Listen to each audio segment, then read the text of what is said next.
ये ताम झाम कैसे? सर अपना टीचर का ठीक कर रहे हैं सर।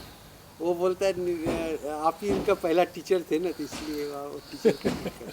हम टीचर थे कि क्या थे उसको तो मीम साहब नहीं होते तो हम तो कॉलेज में जाते ही नहीं। चलो आ जाओ। कॉलेज तो मैं छोड़ दिया था।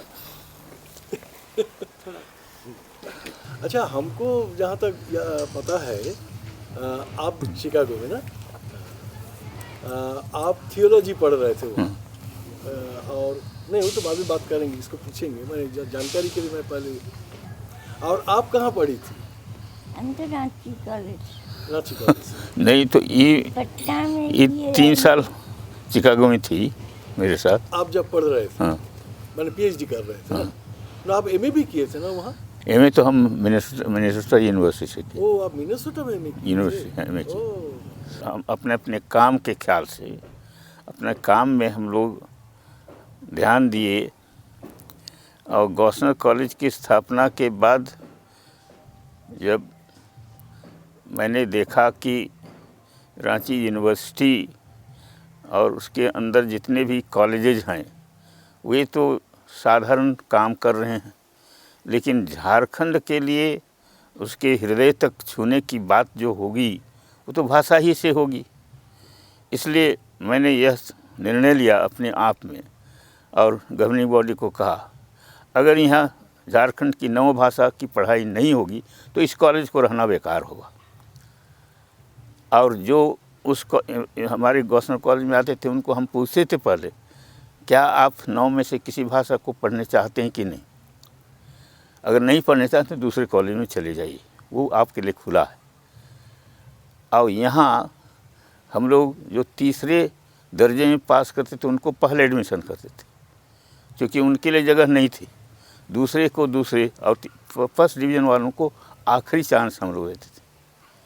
यह निर्णय, यह गवर्निंग बॉडी का निर्णय था, और इस दृष्टिकोण से गॉसनर कॉलेज की स्थापना हुई, भाषा को लेकर के और गरीब गुरबत को पीछे जो हैं उनको आगे ले जाने का उपाय हुआ।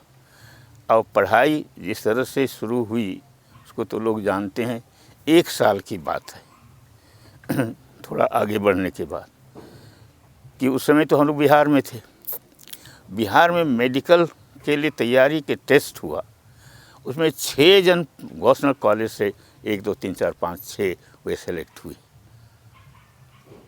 तो 3rd डिवीज़न को प्राथमिकता, 2nd को द्वितीय और 1st को तृतीय जगह देने का प्रमाण इसी में है कि नीचे वाले भी ऊपर आ सकते हैं। जब भाषा की बात होगी तो यूनिवर्सिटी से तो उसकी मान्यता होनी चाहिए, और यूनिवर्सिटी से मान्यता होने के लिए तो डिपार्टमेंट होना ज़रूरी है। तो उस समय हमारे क्या तो नाम था उनका, कुमार सुरेश सिंह, ये तो यूनिवर्सिटी का भी देख रेख करते थे सरकार। तो उनसे बातचीत हुई, केसरी साहब से बातचीत हुई, और हम लोगों ने कहा कि डॉक्टर रामदयाल मुंडा को मिनेसोटा यूनिवर्सिटी से हम लोग को बुलाना चाहिए।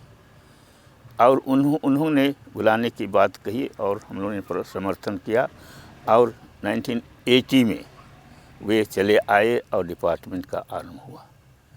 तो भाषा और यहाँ की धरती की मिट्टी से संबंध रखने की बात वहाँ से और गहरे रूप में आरंभ होगी।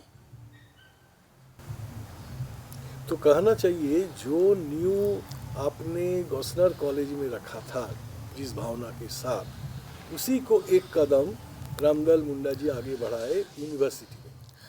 तो चूँकि इस बात को आगे बढ़ाने के लिए तो एक हथियार की ज़रूरत थी, और डिपार्टमेंट एक हथियार हुई, और उसके हेड होने के कारण से वे तो प्रमुख व्यक्ति हो गए इसको आगे बढ़ाने में। तो कौन ऐसा विशेष गुण उसमें आपको देखने को मिला जो दूसरों को प्रेरित करता था? तो विदेश में एक बात जो हम लोग कहना चाहते हैं, और मिसेस मिंज भी इसमें बात है कि हम लोग के साथ रहते रहते एक बार वे बीमार पड़े, और उस बीमारी के समय जो विलिंग अस्पताल में उनको भर्ती किए, उस समय जो बच्चों के साथ जा कर के उनको देख रेख करती थी, वो बहुत ही नज़दीक हम लोग को एक दूसरे के साथ ले आया। तो अगर उनको आपको उन दिनों की बात याद है? हाँ, कुछ बताइए ना, कैसा बात करते थे आप लोग, कैसा लगता था?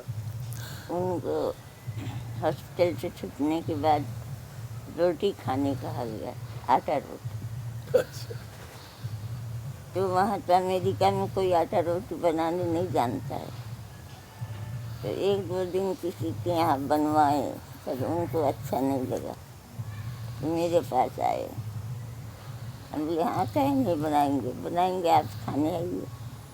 और तो वही रोटी बनाने से हम लोगों का बहुत ज़्यादा संपर्क हो गया, और बच्ची लोग भी चाचा चाचा कहना शुरू किए। और एक बार हम हॉस्पिटलाइज हुए, तब बेबी सिटिंग के लिए किसको पकड़ा जाए, तो मुंडा जी को रिक्वेस्ट की कि बेबी सिटिंग कर दीजिएगा जब हॉस्पिटल जाते हैं। इस तरह से हम लोगों का घरेलू रिश्ता बन गया।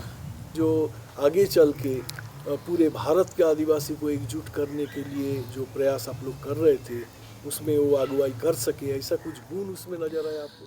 तो ऐसे आईटीपी की बात कहते हैं तो मुझे बहुत ही विशेष बात याद आती है कि पूरे भारत के आदिवासियों के बीच में उन्होंने ऐसे आईटीपी के द्वारा ऑल इंडिया एक सभा किया दिल्ली में, और क्या तो स्टेडियम में, आप लोग तो उनकी ओर से उनका मन हुआ, और वे मेरे साथ मेरे यहाँ आकर के बहुत बहुत दौड़ धूप करके वे मुँह से कंसेंट ले करके कि वे उस सभा में मुझे आदिवासी रत्न का पुरस्कार देने के लिए वे तैयार हो गए।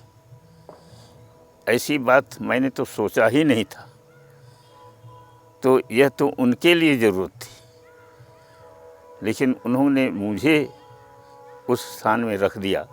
यह मेरे लिए बहुत ही असमंजस की बात होगी। उस समय नहीं कहने के लिए भी नहीं बना, घर आकर के उन्होंने सही करवाया मुझे कि ज़रूर आप इसको ग्रहण।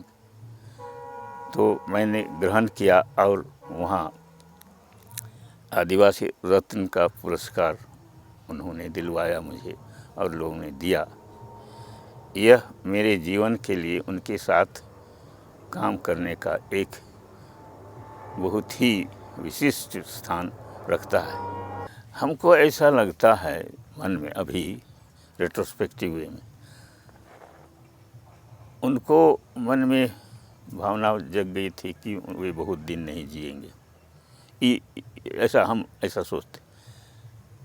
तो उनको आदिवासी रत्न मिलना चाहिए था, लेकिन उसके लिए उतना दिन तक सर्वाइव वे नहीं कर सकेंगे, ऐसी भावना शायद उनके मन में होगी शायद। इसलिए उनकी जगह में हमको रख दी, मेरा नाम रख दी। नहीं, वो तो अक्सर बोलते थे, आपको बड़े भाई बोलते थे। हाँ। हम लोग के बीच में भी जब बात होती थी तो आपको हर समय बड़े भाई के रूप में ही। ऐसे सोच विचार में बहुत सी बातों में गहराई से बातचीत करने से वे मेरी बात को मानते थे, और आदिवासियों के हित के लिए और झारखंड के हित के लिए भाषा के प्रति जो बातचीत होती थी, वह मेरी भीतर से बातचीत आती थी। बना करके कोई बातचीत मैंने आज तक नहीं किया और नहीं करूँगा। तो उसको वे समझते थे और जानते थे, इसलिए उन्होंने उस प्रकार का काम किया।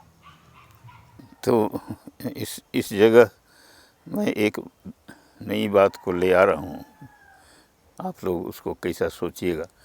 चूँकि विशेषकर केसरी यहाँ बैठे हुए हैं, और उन्होंने झारखंड आंदोलन के विषय लिखना, पढ़ना और सक्रिय भागीदारी होना हम लोग कम से कम व्यवहारिक रूप से हम लोग से अधिक वे करते रहे। मैं तो व्यवहारिक रूप से बहुत ज़्यादा दौड़ धूप में मैं नहीं था। केवल वैचारिक रूप से बैठ करके बातचीत करते और एकमत हो करके आगे चलने का कुछ पहल हम लोग करते रहे। और चूँकि स्वर्गीय रामदयाल मुंडा जी कोई विशेष पार्टी में नहीं शामिल होते रहे, यह भी एक, और मैं भी कोई पार्टी का मेंबर नहीं रहा। अभी तक मैं किसी पार्टी का मेंबर, एक्टिव मेंबर नहीं रहा और नहीं हूँ अभी तक। लेकिन वैचारिक रूप से झारखंड के लिए मरने जीने का जहाँ सवाल होगा वहाँ मैं खड़ा हो सकता हूँ और रह सकता हूँ। हम लोगों का विचार कि यहाँ के जितने भी आंदोलन रहे, सामाजिक और राजनीतिक आंदोलन रहे, पार्टी नहीं, और सोशियो इकोनॉमिक आंदोलन रहे, उनको सबको मिला करके चलने की बातचीत शुरू हुई, जिसको कि आप लोग जानते हैं, और उसमें हम लोग काम करना शुरू किए। उस ढांचे में अगर आंदोलन और आगे बढ़ता और पॉलिटिकल पार्टी उसको समझती, मैंने दोनों पॉलिटिकल पार्टी अगर उसको ठीक से समझती और उससे संपर्क और सहभागिता करके आगे चलते, तो शायद हम लोग का नक्शा दूसरा दिखता। तो वो नहीं हो सका मेरे ख्याल से। और झारखंड स्टेट बनने के बाद झारखंडियों का नाम निशान मिट गया, क्योंकि जब झारखंड दिवस में नहीं गए ना, झारखंड दिवस का डिक्लेरेशन हुआ, हाँ डिक्लेरेशन हुआ, उस दिन एक भी आदिवासी नहीं निमंत्रित नहीं हुआ। राजभवन निमंत्रण नहीं मिला। यही दिखलाता है कि कितना नेगेटिव अप्रोच उनका हो। अरे कम से 10-12 आदिवासी को बुलाते, जो उस समय कम से कम दर्जे में थे बुलाने के लायक। केसरी जी को तो ज़रूर बुलाना चाहिए था, रामदयाल मुंडा को बुलाना चाहिए था। हमको नहीं बुलाते तो मेरे लिए कोई फ़र्क की बात नहीं होती, है ना। शिबू सोरेन को बुलाते, किसी को नहीं बुला। ये किसी को नहीं बुलाना ही दिखलाता है कि इस सरकार की नीति और रीति क्या है। और आज तक तो हम लोग देख रहे हैं कि जो स्थानीयता का सवाल आज तक लटक गया है और लटका रहेगा अगर लोग नहीं खड़ा होंगे तब। और अभी समय आ गया है एक बार पुनः एक उमड़ के हम लोग को उतर आना ज़रूरी है, तभी कुछ होने का है, नहीं तो नहीं होगा। और आदिवासी छात्र संघ ठीक रास्ते में अब बात को लिया है। उसी के साथ जुट करके और हायर और वाइडर स्कोप में हम लोग को मूवमेंट को चलाना बहुत ज़रूरी है। हिंदी अंग्रेजी लिखना पढ़ना तो मेरा बंद हो गया, केवल कुड़ुख में आजकल मैं काम करता हूँ। झारखंड में राजनीति नहीं, लोक नीति की ज़रूरत है, तो इसका थोड़ा सा बताइएगा। आप क्या सोच के ये बात बोलते थे? मैं इस बात को इसीलिए कहता हूँ कि लोक नीति ये कि झारखंड में लोक नीति ही से इतना दिन हम लोग जीते जागते रहे। अर्थात पढ़ा सिस्टम तो लोक नीति है, राजनीति तो नहीं है वो। तो उसमें राज्य की बात आती थी, लेकिन लोक की बात ज़्यादा आई और रही। इसलिए झारखंड में लोक नीति के बेसिस में राजनीति को देखने से आखिर में तो राजनीति करना पड़ेगा, जिसको मैं बाद में कहना शुरू किया कि कितना ही आप आंदोलन कीजिएगा, आखिरी में आपको वोट देने का काम करना होगा। वोट के लिए नहीं तैयार होइएगा तो जितना बात आप बोल रहे हैं वो नहीं होगा। और यही हुआ, यही होते आया। तो इसीलिए लोक नीति तो झारखंड में बेसिक है, और उस चीज़ को रखना और उसको जागृत करना और उसको उजागर करना और उसको और भी शक्ति देना ज़रूरी है। लेकिन उसके साथ साथ डेमोक्रेटिक सिस्टम में राजनीति आना ही है। उस राजनीति में भागीदार लोकनीति की शक्ति के साथ आना जरूरी है। ये लोकनीति की शक्ति के साथ नहीं आने के कारण राजनीति भटक जाता है। और इसलिए हमारे जितने भी एमएलए और एमपी बिल्कुल लोकनीति से भटक चुके हैं, और उनको आदिवासियत का कोई विचार नहीं है, भाषा का कोई हिसाब नहीं है, और उठने बैठे मैंने झारखंडी नियत का कोई माने ही नहीं। तो ईमानदारी की बात तो लोकनीति में आएगी ना। ईमानदारी की बात तो लोकनीति से संबंधित है। यहाँ जो राजनीति में बिल्कुल ही बेईमानी के दर्जे में जो स्थापित होकर के काम हो रहा है, उससे संघर्ष करने के लिए तो लोकनीति पर हम लोग को ध्यान देना ही पड़ेगा। पढ़े लिखे लोग तो ना राजनीति में गए ना लोकनीति में गए। कौन पढ़ा लिखा राजनीति में गया? कौन एमएलए और एमपी अभी पढ़ा लिखा है, दो चार को छोड़कर? ये भी देखिए, पढ़ा लिखा लोग नौकरी में चले गए, और उनको घर चाहिए, उनको गाड़ी चाहिए, उनको पैसा चाहिए। पढ़ा लिखा लोग समाज कहाँ जाएगा, कि राजनीति कहाँ जा रही है, कि लोकनीति क्या है, उस पर कोई ध्यान और ख्याल नहीं। उसका कारण क्या हुआ मालूम है? उसका मूल कारण मेरे ख्याल से कि शिक्षा मातृभाषा में नहीं होने के कारण से इस प्रकार के भटकाव की बात से लिखे पढ़े लोगों को, एजुकेटेड लोगों में हो गई।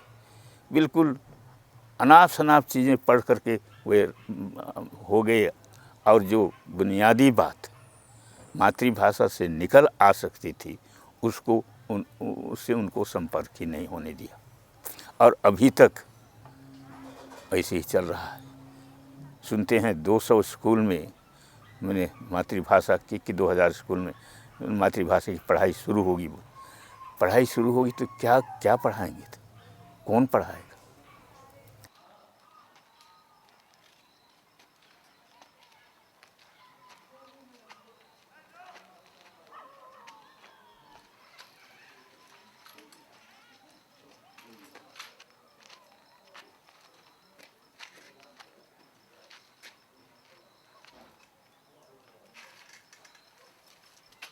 बराबर नहीं हो, चाहे बसव ने जमशेदपुर भी इसमें इंक्लूडेड। यहाँ एक अधिक क्षेत्र तो एक हो जाएगा, और उस क्षेत्र के साथ सटा हुआ सबको मिलाना होगा। हाँ, जरूर कुछ इधर उधर काट छाट थोड़ा करना, पुराना जो नक्शा है झारखंड का, उसमें थोड़ा काट छाट करना, जहाँ क्या बोलता है? चलिए, तो आपसे फिर हम लोग मिलेंगे। हाँ ठीक है, very nice to meet you. ठीक है, आप बैठिए। मिल गई ना, मिल गई, भेंट होगी।